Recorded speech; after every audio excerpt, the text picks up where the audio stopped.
So let's talk about this space that we're calling the land between. It's this desert space in life where we feel like we're trudging across a wilderness. And one of the characteristics that's typical of the land between is this monotonous sameness.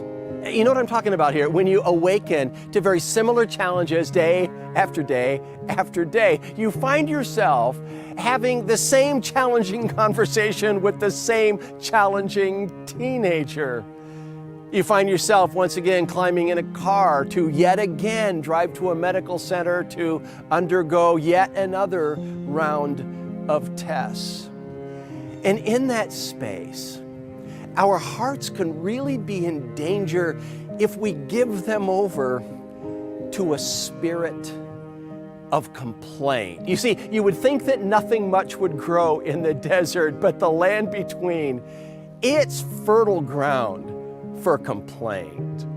Now, in the early pages of our Bible, we're following a group of people, the Israelites. They leave slavery in Egypt. They're headed to the land of promise, but they are in the desert, in the wilderness, that land between Egypt and Canaan. And if my math is right, they've been there for about 2 years in the episode I want to read from today. And for 2 years, they have been eating this food substance called manna, breakfast, lunch, and dinner. And they are sick of this stuff. So let me read a couple verses to you. And these verses, I think you only read them correctly if you read them with a whiny voice.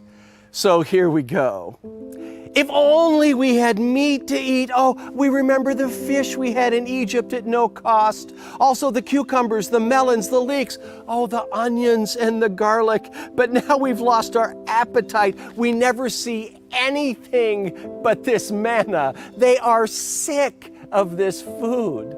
And this riotous voice rises from their campground. We're sick of this stuff.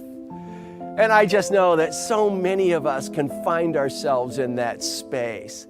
I'm sick of this. I'm sick of this. Jeff, we're sick of living in our in-laws' basement. I'm sick of getting to the end of the month and having to decide which bills to pay and which bills not to pay.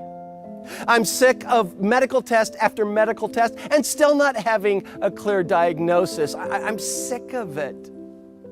I'm sick of going to bed at night and not knowing where my 17-year-old is.